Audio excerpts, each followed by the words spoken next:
अस्सलाम वालेकुम। आज हम जो है ना ये नया साग लेके आए हैं, इसको काज माच का साग कहते हैं। तो आज हम ये बनाएंगे।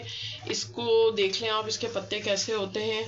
और इसके बेनिफिट्स की बात करें तो इसके बेनिफिट्स तो बहुत है। मैदे के लिए बहुत अच्छा होता है, शुगर वगैरह के लिए बहुत अच्छा होता है। तो मैंने कहा आज मैं भी ट्राई करती हूँ। तो ये हम लेके आए हैं। एक गड्डी को मैंने आपको दिखाने के लिए रखी है, एक गड्डी को मैंने इस तरह तोड़ लिया है ये। तो इस तरह आप तोड़ लें अच्छी तरह सारे दोनों, और अच्छे पानी से, क्योंकि इसमें मट्टी बहुत होती है, तो अच्छे ढेर सारे पानी से हम ये धोएंगे। इसमें अदरक लहसुन जाएगा, 2 टमाटर जाएंगे, 3 हरी मिर्चें जाएंगी, मसाले भी जाएंगे। तो पहले मैं ये कटिंग करके धो के आपको दिखाती हूँ। और ये देखिए हमने अच्छी तरह इसकी कटिंग कर ली है, अच्छी तरह 2-3 पानी से वॉश किया है। अच्छा, ये हमने 2 मीडियम साइज़ की प्याज कटिंग कर ली है।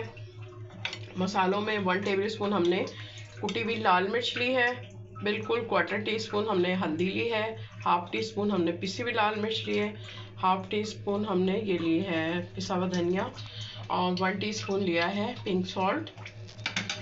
1 चम्मच अदरक लहसुन जाएगा। अच्छा, टमाटर के बारे में मैं आपको एक टिप देना चाहूँगी, वो ये कि ये देखें, टमाटर कभी भी सीड के साथ नहीं बनाया करें। ये सीड्स इस तरह आपने इसको रिमूव कर देना है। तो ये वाले जो सीड्स हैं ना, वो किडनी के लिए नहीं अच्छे होते।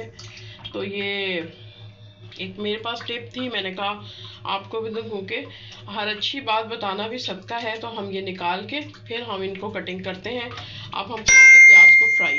क्या हमने थोड़ा सा ऑयल लिया है, 1/2 स्पून, और उसमें हमने ये ज़ीरा डाला है 1/2 टीस्पून, और ये प्याज को हम करेंगे फ्राई। प्याज फ्राई हो गई है, इसमें 1/2 टीस्पून हम डालेंगे अदरक लहसुन, भूनेंगे, और ये सारे मसाले साथ ही डाल देंगे, और साथ ही ये टमाटर और मिर्ची डाल देंगे। अच्छी तरह करेंगे इसको मिक्स। 2 मिनट इसको भून के, और फिर हम ये देखें ऑयल जब छोड़ने लगे ना, ये बस ये हम साग थोड़ा थोड़ा करके साग डालेंगे, और मीडियम फ्लेम पे इसको 10 मिनट के लिए रख देंगे। और ये देखें ये हो गई है, और बस ये इसको टमाटर को हम थोड़ा सा ऐसे मैश कर देंगे, और मैं आपको डिश आउट करके दिखाती हूँ। और ये देखें ये रेडी है, लेकिन ये थोड़ी सी बिटर टाइप की है। तो आप के जो पेरेंट्स हैं वो ये खा सकते हैं, क्योंकि वही डायबिटिक पेशेंट्स के लिए है ये।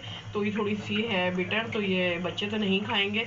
तो ये ज़रूर बना के अपने पेरेंट्स को दें, जिनको अगर डायबिटिक है उनको ये लाजमी दें। इसके बड़े फ़ायदे हैं, तो मैदे के और जिगर के लिए बहुत अच्छी है। तो वीडियो पसंद आया, वीडियो को आपने लाइक करना है और फैमिली फ्रेंड में शेयर करना है। मिलती है अपनी नेक्स्ट रेसिपी के साथ, तब तक के लिए अल्लाह।